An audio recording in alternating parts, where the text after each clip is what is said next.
Hey everybody, and welcome to this week's edition of This Woman Can, as I continue having some marvelous, fabulous, even if I say so myself, interactions and interviews with women in the STEAM sector. Now, my guest this week is Safiya Olugbala, and she is the founder and CEO of We Code Caribbean, an NGO based in Trinidad that focuses on inspiring youth, particularly girls and children from rural communities, to get involved and excited about STEAM FM and STEM related fields. Now, the ambition of the organisation is to equip 21st century digital natives with the requisite tools to be absolutely disruptive. And I love that, disruptive. I love that word. The work of the organisation is centred around the empowerment of pioneers who are daring enough to solve problems within the region and globally. Safiya has spent over 20 years in Educator in the area of English language and literature. She has studied at the University of the West Indies, reading for a degree in Literatures of English with a minor in psychology, then a master's degree in educational psychology at the University of the Southern Caribbean. Safiya is also the founder of Mansa Musa Academy, and I hope I haven't butchered that name, Safiya, an elementary homeschooling program that merges African concepts of community and scholarship with various aspects of technology and sustainability. So as you can expect, my inquisitiveness is definitely peaked, Safiya. And welcome to this week's This Woman Can.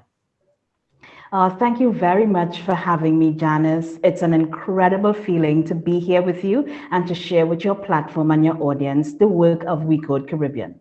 Thank you, thank you. And a little bird tells me it's your birthday today. It is, and I get to vacation in Antigua today, virtually, of course, but still very exciting. So thank you very much, COVID-19 and Janice. You're welcome. You're welcome. We aim to please. We aim to please. That's right.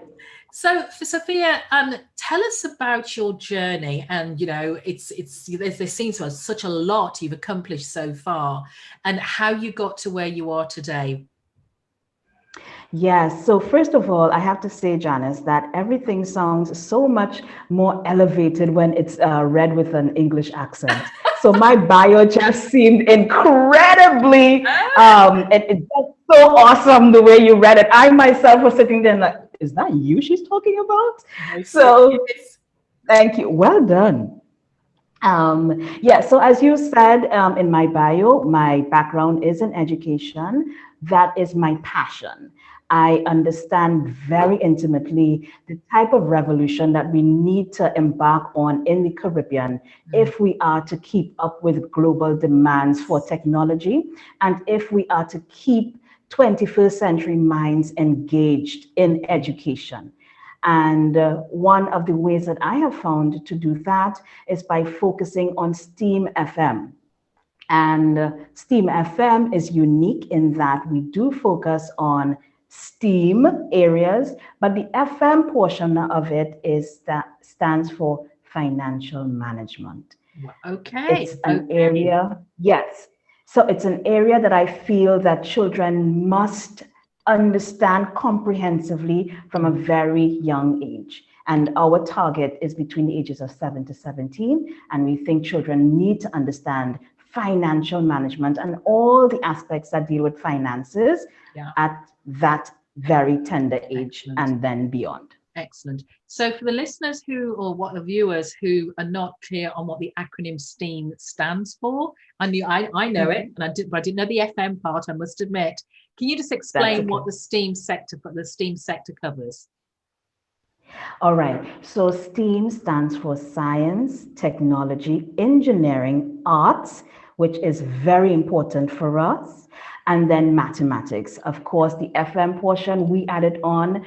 That term was coined by our financial advisor, Ms. Neka Esdell, and she has very strong feelings and opinions about young people understanding finances. So we felt as if we had to amend STEAM to incorporate that very crucial aspect. Absolutely, absolutely. And I think back to my experience of financial management. I didn't have an awful lot, and very quickly as a young woman, young teenager, I accrued a lot of debt because I didn't understand financial management, because it was easily accessible at the time in the UK. Yes. So I totally, and it took me a lot longer to get out of it than it did to get into it. So Yes. so I think that's a real For crucial most part. people. Yeah, I think that's a real crucial part. So your journey, so you've been education. So tell us a little bit more. So tell us a little more about We Code Caribbean. We Code Caribbean was founded by myself, Mhm. but it really was inspired by my 4-year-old son. He's 4 years old now, but it was inspired by his birth. Right. Because I knew that I wanted to educate him very differently, and Mm. I knew that the education system that currently obtains would not be sufficient. Right. I looked at the inadequacies. Of course, I've been in education for over 20 years. Mm-hmm. So I am well, I know very much that the system is lacking on various levels. Right. So by the time he was 10 months, he could understand at least 4 different languages and respond to verbal cues. Wow. Then by the time he started to speak, he could speak in 4 languages. And I thought it was so amazing that he could understand and then communicate in 4 different languages, sometimes simultaneously. So I would speak to him in either Yoruba, Swahili, French, or English. We did English last. Yeah. So we wanted to start off with an African language because for me, bringing a child into an environment that really speaks to his cultural heritage is very important to the way that it would shape his destiny and the parts that would unroll in his life. So for us, our heritage is very African, very Afrocentric. And so we wanted him to have his native tongue in a language that we really feel that was important for him to adopt. Yeah. So when he became a lot older, I could see signs that he loved science and math. Right. And while that was celebrated, inside I died a little because my love is English, right? So I had to give way to science and math. I do try with the reading with him, but he loves experiments. He likes to build. Yeah. And when I thought about, and he was homeschooled for all of his life. And then I thought about what if this organization takes on a life of its own, it becomes hugely successful, and I have to relinquish my responsibility in educating him. Right. Who Yeah. would I put in charge of that responsibility? And there was nothing. There was nothing that was available that would continue the work that I was doing. And so I said, if there was nothing available, then I would create it. So that is how We Code Caribbean was born, through him, this little vessel that was coming into this earth and just causing so much disruption to what was the norm and what was accepted. We wanted something else for him, something that would really help him move into the 21st century effortlessly and with all of the support that he would need to be successful in life. Brilliant, brilliant. I love that story. Love that story. And when he gets older, you'll take great delight at telling him how influential he was in making We Code Caribbean a reality. So, Safiya, you were in Yes. you were in education. You were in education. What was your key motivator for that career choice? So I never chose to be a teacher. Oh, Teaching chose me. I have okay. tried my best, Janice, my best to run away from the classroom because I think what we need to really understand is that you teach last. When you get into a school compound, when you get into a classroom, the last thing you do is open a textbook and teach. The first things you do, you become a mummy, you become a nurse, you become a psychologist, you become a guide, you become so all of those things is what teaching really is. Yeah. And for someone like me who is incredibly empathetic, it weighs on you emotionally at times because you feel very helpless, very vulnerable most days. And you want to know how much of yourself you can give to these children who desperately need you. And while I was teaching, I was realizing that there was there were areas that needed more attention than the areas that were getting the attention. Right. So more emphasis was placed on the school plant, the physical structure, and less on the children that inhabited that space. Yeah. And I thought about the fact that I wanted an educational program that focused on the needs of children. Yes. And in so doing, it would inform everything else that eventually would incorporate the space. What are the needs of children? How are we really responding to children who are more interested in technology than textbooks? True. How are we responding to children who would never understand the value of reading a book because they have screens to do that from? I remember teachers reproaching children and telling them, you need to focus on your handwriting. And I would always tell them, this would have been like 15 years ago. I was like, there's going to come a day when a child will look at a pencil and ask you, what the heck is that? Yeah, it's true. And we have now arrived. Absolutely. Where that requisite now is about having a laptop, access to internet, all that kind of stuff. That's now, what is needed as opposed to having a book. So yeah, and it's still evolving. It's still evolving. It's still evolving. Yeah. So our job is to not be so resistant to the change and to not be so resistant to the needs of our children, but rather to respond positively to what they will need beyond our time, because we are the dinosaurs, and it's very difficult for dinosaurs to learn new things. So we have to take on the challenge and decide, this is how we are best able to serve this new generation so that they can really work towards their fullest potential. But we have to make that decision to really embrace the changes that are coming at us in all directions. Fabulous. So Safiya, thank you for that. But throughout your career, could you just share with us what has been one of your biggest challenges, and how you overcame it and the lessons you learned from that whole process? Yeah.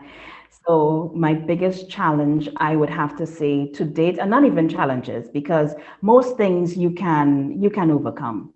But my biggest challenge has been understanding myself. Okay. Understanding that there are roles that I must play, there are roles that I must adopt, and that I must not fight against them. Right. I think for the vast majority of my life, I fought against myself.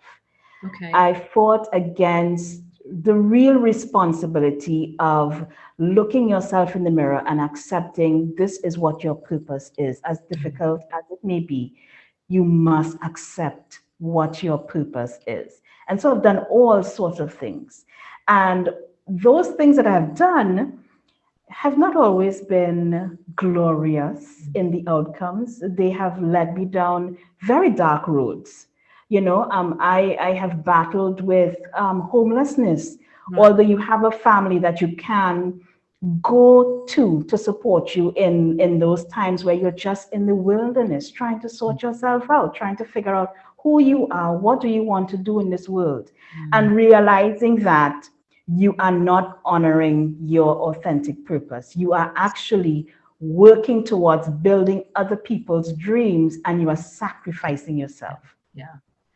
The beauty and of that, go. So I said the beauty of that there is that you knew your purpose, but you were running from it. A lot of women go through life not knowing what their purpose is. Yeah, I think we know exactly what it is. Yeah. I think we are not taking the time to stop, Yeah. wait, listen to universe, listen to source, listen to the messages that are coming Mm, to us, because we are so confounded by life. yeah. And we are not understanding that while we are trying to survive life, we are not living. Mm, We are not. mm. And so years will pass and we will feel as if we have failed. It's true. And the source of failure does bring about so many societal ills. Yeah. I've been reading a few studies, and it's been saying that when a woman fails, gender violence increases. Yeah. When a woman fails, the GDP of a country goes down. Yes. When a woman fails, the family crumbles. But when a woman fails, she dies inside. So Mm, then, how are we able now to resurrect that spirit in that woman that would allow her to not only survive, but thrive in this world? How can we now allow her to put a microscope on her life, yeah. see the shadow work that needs to be done Mm, before she can walk into the light that is her true purpose? right. Right. So, what was that process like for you? Ah, it's been terrible, but necessary. Yeah. I, I think we try so much to avoid tragedy Yeah.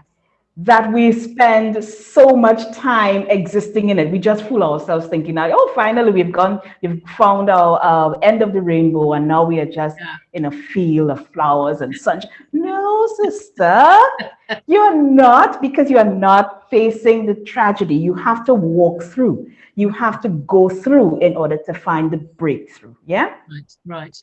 So I have had to do many things in order to leave my corporate life Mm, behind. And mm, then once I had my son, it was all over for me. I was like, there's no way I'm going back yeah. to 9 to 4. I am not leaving this child.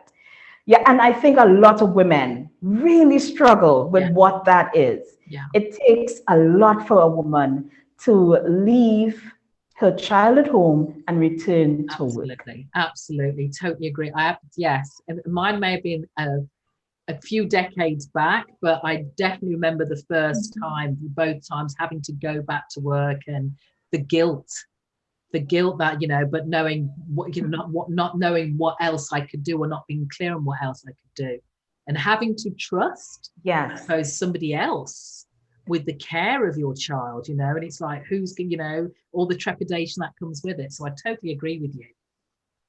Totally agree with you. Yeah. And I think women are the ones who are always expected to make Yes, those very hard decisions, definitely. Yes. you know, and Yeah. we are expected to leave all of the emotions that conjures at home and Mm, function at an optimal level at home for someone else who is going to reap those benefits, and then our mm, family are the ones that suffer. yeah. So I think women have to understand their place in this world. And the very first place in this world is understanding your entire home. This is my home. This is my being. This is my mind that I must understand. Yeah. And once I do understand all of me and I am a whole person, then I can give other aspects of myself Yeah. to the world without Absolutely. losing me. Absolutely, Yeah. absolutely. And it is a process you can do. I coach a program called Your Life by Design, where I take women through the whole process of the introspection, what's stopping them from having what causes them to have the limiting beliefs, how to stop the inner mean girl, I call it, the self-talk, the negative self-talk, the imposter syndrome, all those things that stop us, a whole process to stop us that tell us Mhm. all the reasons why we can't do something, why we can't be authentic. So then slowly realizing, well, the whole issue is me. I'm the one Yes. stopping me, not everybody else. It's all up here, and changing that That's it. mindset. So I'm so glad it's somebody else saying it apart from me. Yeah. That's it. You have to be honest with yourself. Yeah, definitely, definitely. So for Sophia, if you had to start over from scratch, knowing what you know now, what would you do differently? Absolutely nothing. Excellent. Absolutely. Because the thing is, when I look at, sometimes I walk past the mirror and I take a glimpse of myself and I was like, I love you. I love you. I'm in love with who I see. I am in love with who I am. And in order for me to do that, I had to walk all of those roads. I had to Yeah. have all of those experiences. Yes. Yes. That was the destiny Yeah. that was mapped out, and there was no way I was going to avoid that. Yeah. Yeah. So you have to do the work. You have to get down and dirty with yourself before you can come up all clean and shiny. So I'm excited to see what this is going to look like in the next 10 years, in the next 20 years, even with the challenges that are definitely going to come. Right. Right. Right. I am just really excited, and I wouldn't change anything about my destiny. You know, I am a powerful woman, I'm a strong woman, Yeah. and it's because of all those low times, all of those disastrous days, all of those days when you just felt like giving up Yeah. and you didn't. Yeah. Yeah. So and Yeah. so when you have those days and your confidence takes a knock, how do you Mhm. get out of that circle, that cycle, that vicious cycle? Yeah, I think I have always been very surrounded by very strong women. Okay. And I'm not only talking about the women that are in my physical space. My mother is an incredibly resilient woman. I mean, I have seen my mother sit at a table with coins, Mm. 5 cent pieces and 25-cent pieces, just trying to find enough money for us to take a taxi to get to school. I have seen my mother. We have something that we call a bake here in Trinidad. I don't know what you all call it Yeah, in yeah. Antigua. Johnny cake, fried dumpling, the universe. Yeah. That's it. And I've seen my mother make a bake at mornings and slice because I am the first of eight, but Right. five with my mom. Yeah. Pretty big family. So I've seen my mother make that bake, slice the 5 slices, and then none for herself. She goes to work and hungry. Yeah.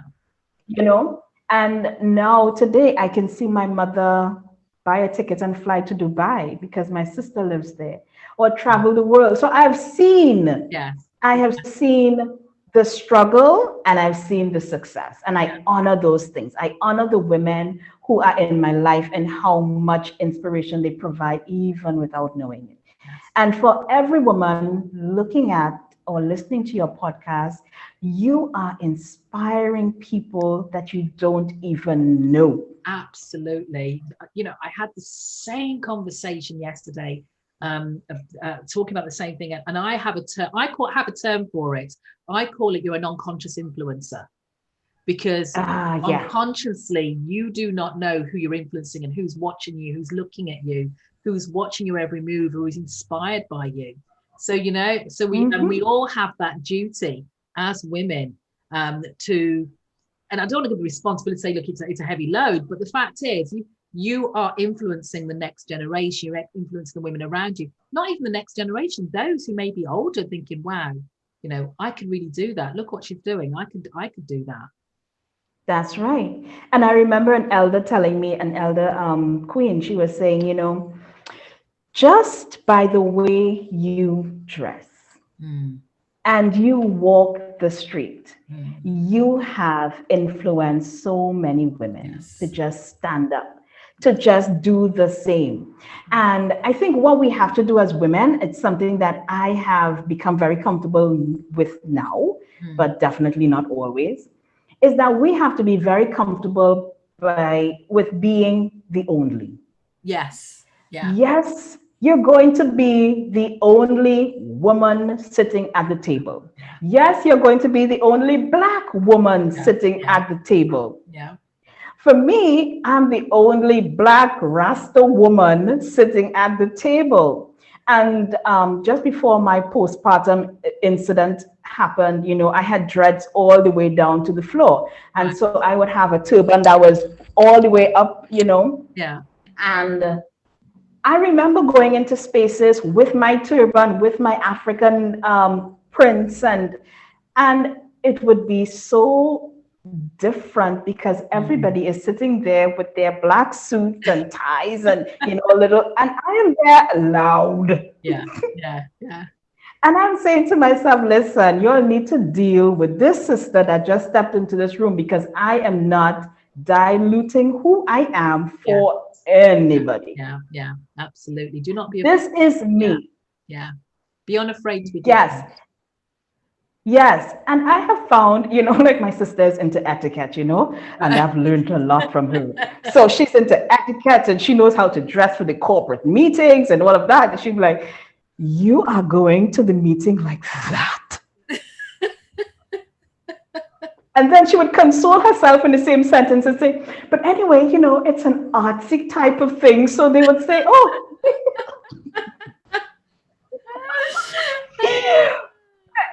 I'm like, yeah, I'm going like this. And the thing is, what I have found is that, listen, just be yourself, just be Yeah, who you are. People yeah, respond to that energy. yeah. Because the Absolutely, minute I step absolutely. into the room, I become the conversation. Yeah, yeah, yeah, yeah, And everybody else is at ease around you. And then you feel automatically at ease as well because now nobody is being stiff.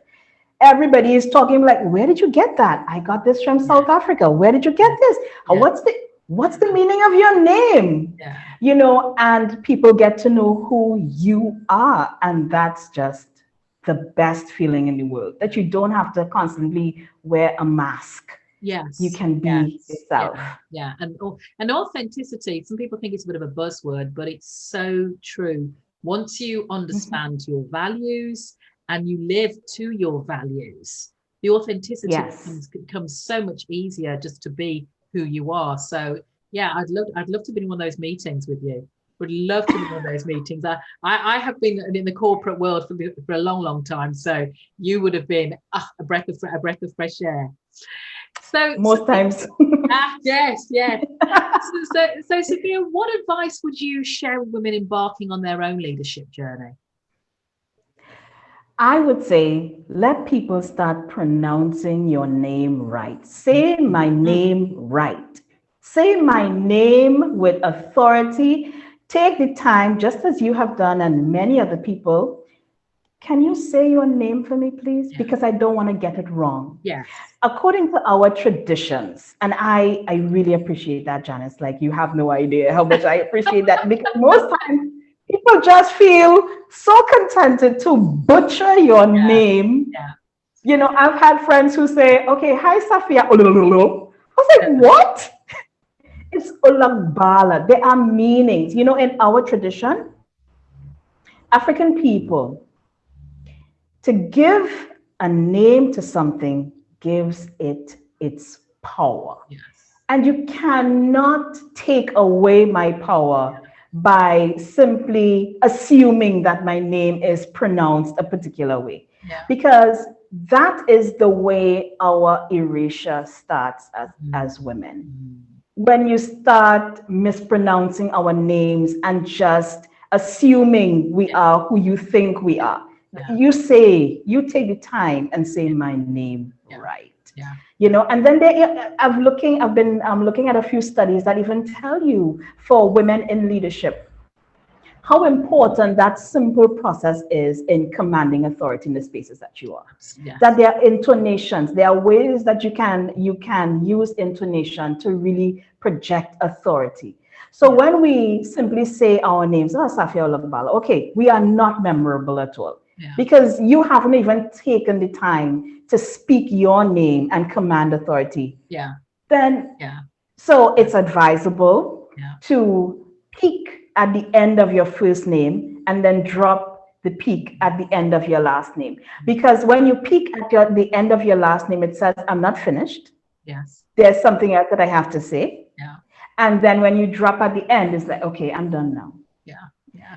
So, and that makes it memorable. So when you say Safiya Olugbala, it makes it memorable because it's just not that linear, Yeah. forgettable, Yeah. you Yeah. know. And I love you say about the name because as much as simple as Janice, the word Janice is, I used to go into and people call me Janet, which really used to wind me up because that told me you didn't listen to what I said. And that That's was the it. first indication, it's simple as that, but actually there's an is, not an et. It's different. You Mhm. haven't listened. So I would take note and say, it's Janice, and That's it. this is my name. Don't rename me something else. Mhm. Even my maiden name was, so people used to change it round and things like that. Even here now, we have an area in Antigua and it's called Sutherlands. It has an S on the end. And if you know how many Yeah. people will say like, no, there's no S. There's no what? Yeah. There's no S. That's it. So yes. So I'm with you on the name thing. It may seem Yes. minor, but that is who you are. And you need to own it, let people put some respect on my name. Isn't that what they say? Yes. That's right. Put some respect on my name. And another thing that I think is really important for women as well who are contemplating leadership or who are in leadership positions, sit at the table. Like there are lots of times that you would go to a meeting, perhaps you come in late and the Yeah, meeting has already started yeah, or everybody's already yeah, seated yeah. and you want to sit at the side. At the back. Yeah, No, yeah, yeah. pull up a chair and you sit at the table because you have something important to say. Mm, You must be recognized as someone who has an authority on things mm, and who has an opinion that will matter, that will really change the complexion of the conversation. absolutely. Sit at the table. Absolutely, absolutely, and it's And a if those are powerful the thing. only two things that you do as Yeah, a woman, yes, if those are the only two things you do, yeah, that those might be the two most important things. absolutely. Totally agree with you there. Totally agree with you. So, Sophia, so what do you think holds women back from going for their goals? Fear. Yeah. Of, Fear of not being good enough, yes, fear of not walking in your purpose because it takes a lot to do that. And you have to sacrifice a lot. You have to sacrifice your comfort zone where mm, you do not grow. mm, It takes a lot of discomfort. I think about when babies are teething, and it's such a painful process yeah, because there's the sharp teeth that are trying to burst through the gums, but it's such a necessary thing for them to go through. And for me as a mother, you just want to soothe and yeah, comfort and make yeah, that process so much smoother for them. But yeah, it's something that they must go through. yeah, yeah. So I have suffered from, I don't have a PhD at the end of my name, but I sit with a lot of people who do. And sometimes I go into a room and there are all these PhD people sitting at the desk, and I'm like, can I do this? Can I do this? Yes, you can do this. Yes, you can do this. Yeah. And let me tell you something, Janice. I summon every ancestor known and unknown to stand with me in that moment because I need the strength. And that is what courage is. Yeah. It's the strength to move forward when you think you cannot. Absolutely, absolutely, absolutely. Be courageous. Yes, Be yes, courageous and just do it because you are meant to be here. You are yeah, meant to do this. There's nobody else in this world. And there are how many billions of people in this planet? You yeah, cannot. yes, yeah, yeah. You Oh, are I the one like who you. has to. I like you. Yes. Yes. We're on the same wavelength. We're on the same wavelength. So, Yes. so Sophia, share with us a success quote or a mantra that you use and why it's meaningful to you. Yeah. So I like to think about gratitude a lot. Okay. I think gratitude is the completion of a prayer. So you would wish for something, you would get the thing that you desired, and then what do you do? Do you express gratitude for having gotten the desire fulfilled? And for me, I think about a study that I read about recently that says gratitude and worry cannot coexist. Right. It's absolutely impossible. Scientists have Yeah. studied this. They have studied gratitude and worry. So for women, for mothers, we always worry about things. I am a constant worry. I remember my son, and it's this intuitive thing that children have with I have with my son, and I would be putting him to sleep at night And he was just starting to vocalize, and he would say, "Don't worry, Fafa. Don't worry, Fafa." And I was like, how do you even know what I'm thinking? Because at that time is when the day kind of like Yeah. it slows down. He's going to bed. So your thoughts are going all over while he's drifting to sleep. And he would just say to me, "Don't worry, Fafa. Don't worry. Don't worry." And then as he got older, sometimes I would be doing something and he would come to me and he'd be like, "You got this." I'm like, Mm, "You're mm, 4." mm. He'd say, "You got this." And it's that intuitive nature that humans possess, but the universe also possesses that. Yeah. God also possesses that. So when we are in need, Mm-hmm. the universe responds. We just have to say what we want, not what we don't want. We have to Yes. be Yeah. clear. We must be clear and we must take the time as women to get clear Mm, because there's so many other things competing. mm, We have to take that time for ourselves. That's important. Our self care, our nourishment as women, the mental nourishment, mm. the mental diets that we need to go on at Yeah. times because that Yeah. monologue Yes. Yes. Yeah. is so constricting to our growth and the way we can really flourish and blossom as women. So we need to take a mental diet. We need to change our internal dialogues. We need to understand that there is nothing standing in the way of our success, like nothing. Yeah. You were born to thrive and you were born to do exactly what you were meant to do. You just have to discover what that is and take Absolutely. the time. Ab- Even if it takes you all 20 years, Yeah. 30 years, Yeah. it's fine. Yeah. People have become multimillionaires and CEOs of powerful companies after in their 60s and 70s. Mm, They've taken all that time. mm, mm. Eh, Discover who you are and Yeah. be gentle. Yeah. Be gentle with yourself. Yeah. Yeah. Yeah. I love that. I love that. So let me ask you this question, Sophia. What advice would you said you wouldn't change anything. You said you wouldn't change anything Mhm. if you had to do things differently. But what advice would you give your teenage self? Be patient. I think I was just in a rush to do things. I've always known. I've always known that I was different. I've always known that I was meant to do great things. Listen to me, Janice, I'm under 5 feet tall, all right? But for me, I just knew that I was a giant and that I had these huge accomplishments that I had to be about. Like I couldn't, we have to be urgent about things. Like we're too relaxed. Yes. And now I understand what patience really is. Hmm. Patience is knowing that the thing that you desire, you've already got. That you've already gotten that thing you want. It's just a matter of time. But you're going to step into that success. You're going to step into that role. You're going to sit in that chair. You're going to have all of those accomplishments. You're going to get the house. You're going to get the car. You're going to get the husband, the Yeah. partner that you want. Be patient and know 2021 WON, it is the era, it's the year of knowing. We don't want to believe anything anymore. Believing always implies a little bit of doubt. Yes. But we know Yeah. with certainty that once we are patient, once we continue to do the work that is required, we will have the desires. We will.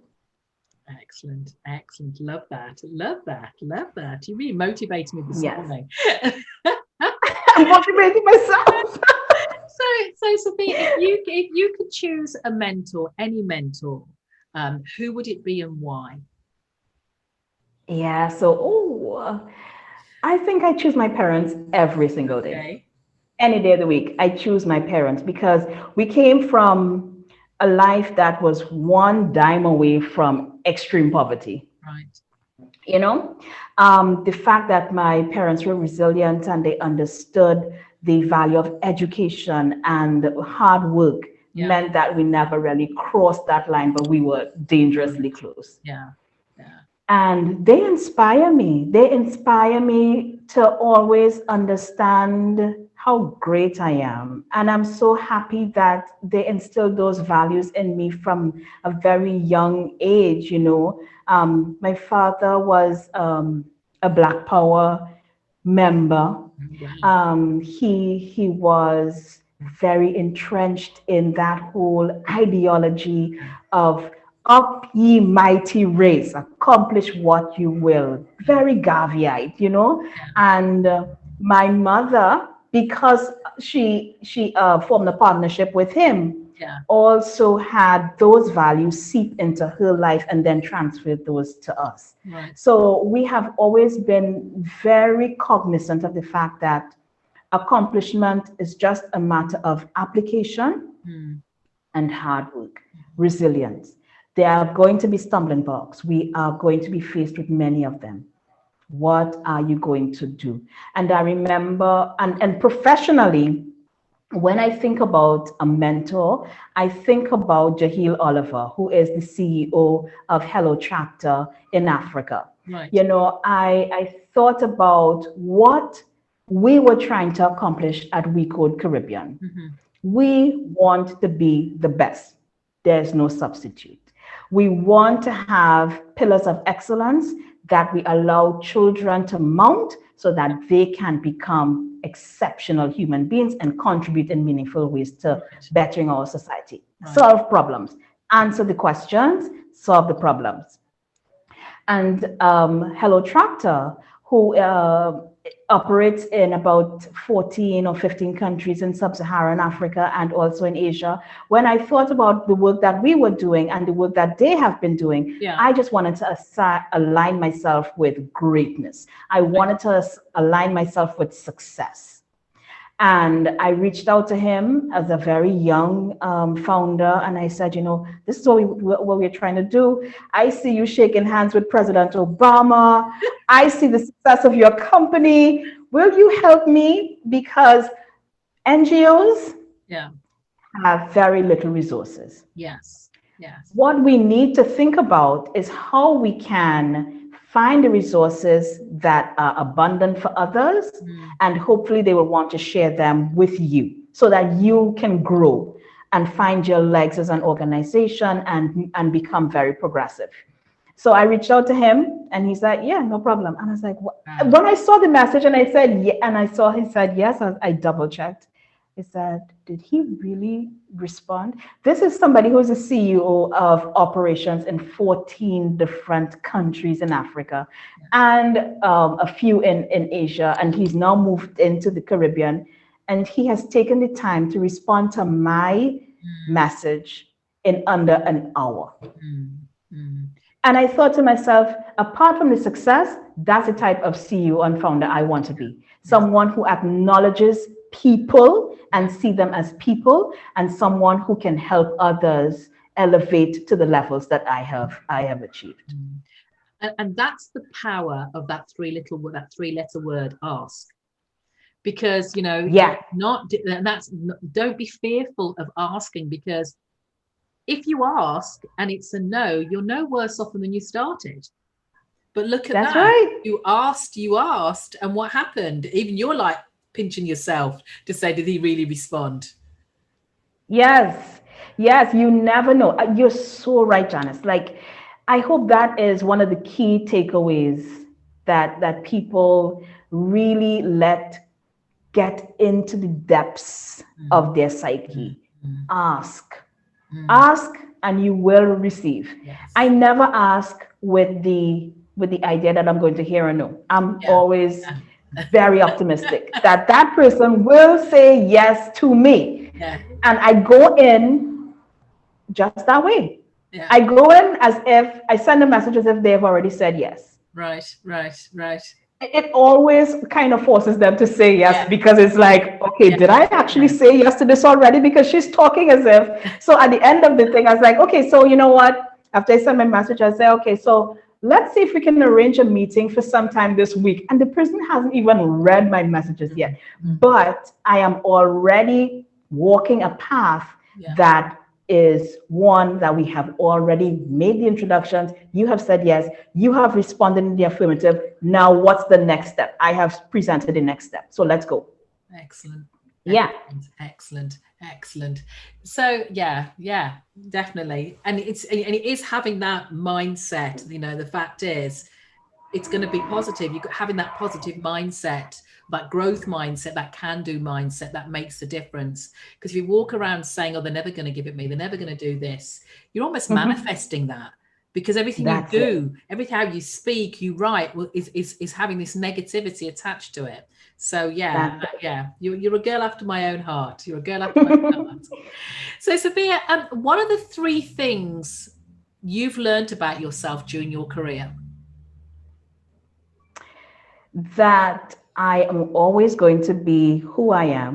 I don't take things too seriously. I try. And Yeah. when I try, I feel uncomfortable.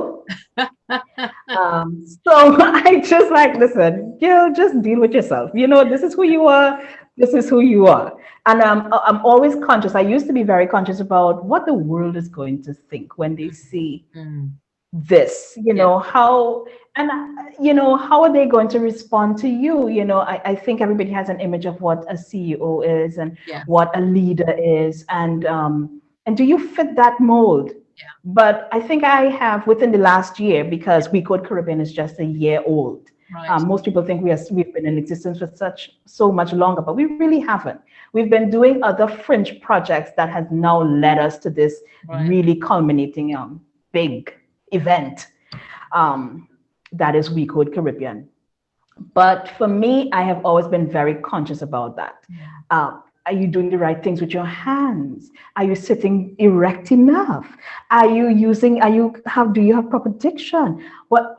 And then I was like, that's too uncomfortable. It's too taxing.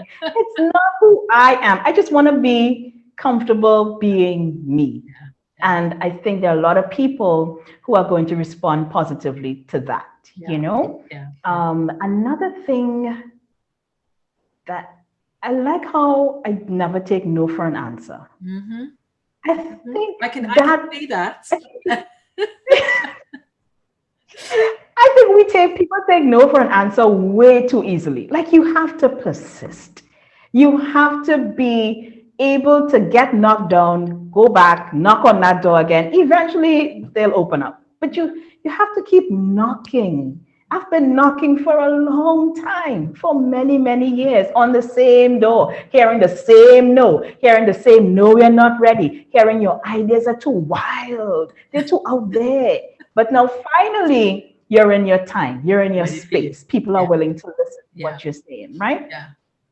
And that is true for all of us. Mm, I don't want anyone looking at this podcast, who are listening to the podcast, to think that success is an overnight thing. I mm, have done so many things. I have had reggae dances. mm. I used to have a weekly reggae dance that would pay my rent, that would take me to the supermarket.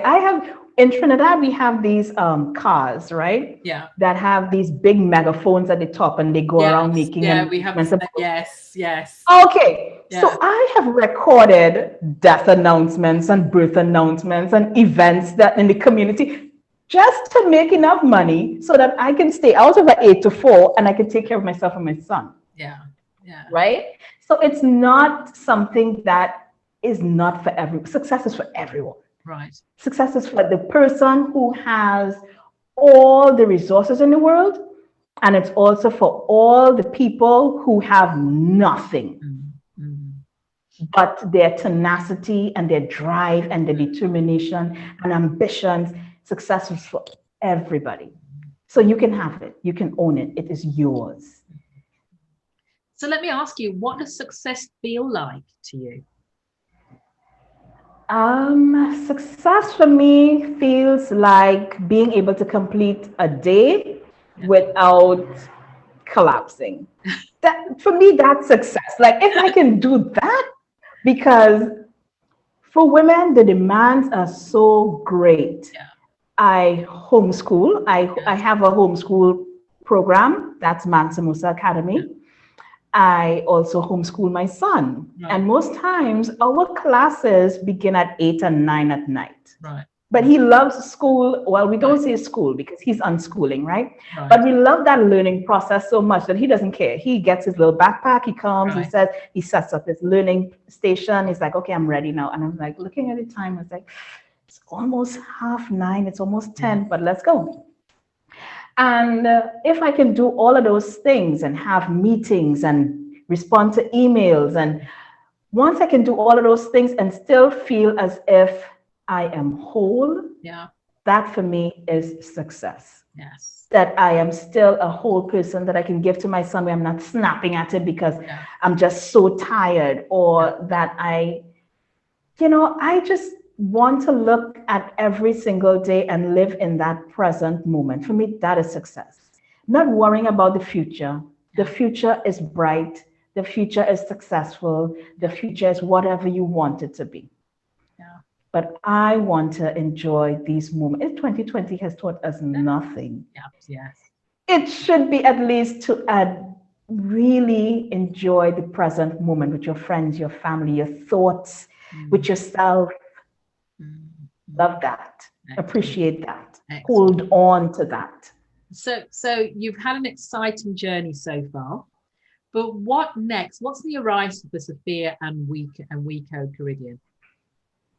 So we are right now in the process of designing a very special curriculum for the Caribbean region. We think that ICT, we think that tech, we think that STEAM FM Mm, should be on the critical agenda for education. mm, And we have been waiting a while for governments to start understanding what that really means and what that yeah. really looks like, and then Yeah. putting a framework in place that would really attack those problems with urgency. And we have not been seeing that.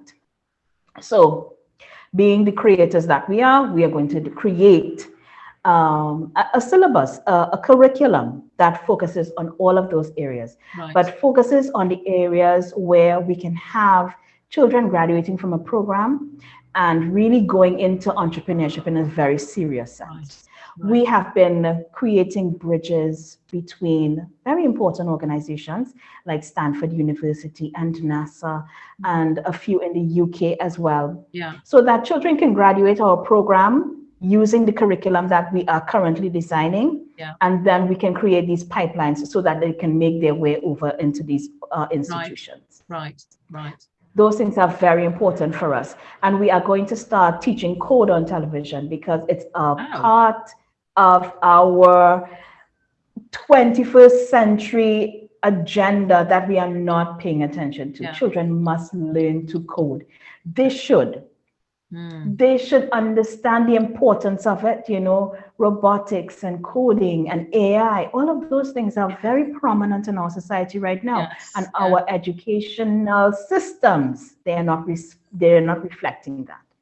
That's, So we are developing what we call the Caricom Code Classroom, where we'll be teaching children around the region on television how to code. You can catch those episodes on YouTube as well. You can go to social media.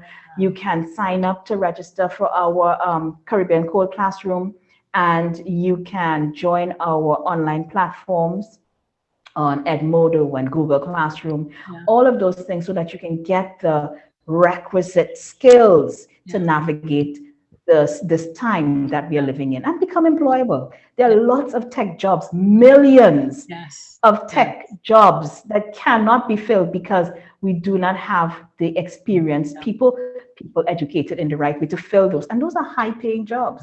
Like some of the highest paying jobs in the world are STEM related, Yeah. STEAM related. Yeah. Yeah. Yeah. And one of the things I know. So for us, Yeah. Sorry. As I say, one of the things go. I know is that that people of color, Black people, Caribbean people, aren't well represented in these fields. And if we That's cannot right. put our nuance, show our take, put our influence on that, we'll always be on the outside looking in because it doesn't address Yeah, our needs. that's right. And then exactly what COVID-19 has done in many countries in the region, we have had to put restrictions on imports. Our forex Yes. situation is Yeah. horrendous, right? So we have now had to depend on our economies Yeah. in the Yeah. Caribbean. So that what Absolutely. are we doing to strengthen and enforce our regional economies? Mm. So we have to start solving our own problems because we have no guarantees that things are going to get better anytime soon. So if they do get worse, how are we going to survive? Mm. What are we going to do? So for us, agriculture is very important, which Yeah. is why we are moving into IoT in agriculture. We are really want more youth to get Right. involved in agriculture. Yes. And I think the reason why a lot of the times it is said that young people don't like agriculture is because they associate agriculture with this back bending, Yeah. hard Yeah. work, hot sun. But we want to make agriculture really attractive to young people. And with IoT in agriculture, we are incorporating technology with agriculture. We are allowing children to bring their interest Yeah. into a traditional field and impact it positively in that way. Excellent, excellent. So if people want to know more about what you're doing and stay abreast and be involved, or just basically want to get to know more, how do they do that, Safiya? Okay, so you can find us on Instagram. Our handle is We Code Caribbean on Instagram and on Facebook as well. You can find us as well on our YouTube channels, which we are going to make live very soon. We have not unrolled our website as yet because we want our students, our young Yeah. programmers, to design our website. And that's how much faith and trust we have in our young people that we want our global presence online to be designed, created, inspired with that youthful energy. So they're going to design that as a special project that we'll be revealing those plans very soon. So Absolutely. find us on Instagram, Yeah. find us on Facebook. Excellent. And I'll make sure I put links in all the show notes. So my last question, Safiya, is, and this Miss Busy Woman, where would you find you typically at 10 a.m. on a Saturday morning? You would find me looking like a monster. This is as far as my sunset, right? Because I do my self-care regime on a Saturday, so I'm there with my Aztec clay mask on my face, and he's like, "Okay, Fafa, are you doing the monster thing again?" So that's what I want to do. That's my time to rejuvenate myself, to ground myself. I am doing my facial mask. I am drinking my green tea as I'm doing now as well. I love green tea.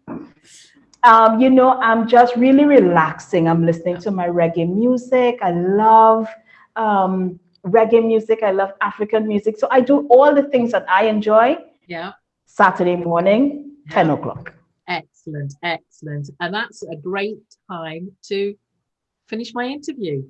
Thank you Oh, so much. That was such a delight. I loved every minute of it, Safiya. Thank you so much for your I time today. thoroughly enjoyed it as well, Janice. I mean, I first of all, I just love your personality. I just felt so at ease. This was my courageous moment for 2021. Oh, Yes, yeah, because everyone who knows me understands that I like being in the background, yeah, right? I like being behind the camera. yeah, I like just, on the fringes. That's me. I lead from behind. yes. Everybody can do their thing. I lead from behind. But I have been really thinking about how I can become more visible because Right. I'm shy. So Yeah, I just want to be a lot more courageous. And when you sent me the invitation to do the podcast, I was tempted to say, I think my calendar is a bit booked. And there would have been yeah. a But lot. So I I was have like, a okay, wide calendar, and I would I have know. exclude you. I know. So I said, okay, this is my moment of courage. I accepted the invitation, and this is going to help me grow. The more I do these interviews, the more I Yes. become more public, I will grow. So Yeah. Yeah. thank you for being a major factor Oh, in my growth process for you're 2021. welcome. And people need to hear more about what is happening. And that's one of my main drivers for This Woman Can, is because people need to hear the wonderful stories, what's happening, how the women who are making those moves and making those changes for the future. So thank you for being my guest today. Thank you,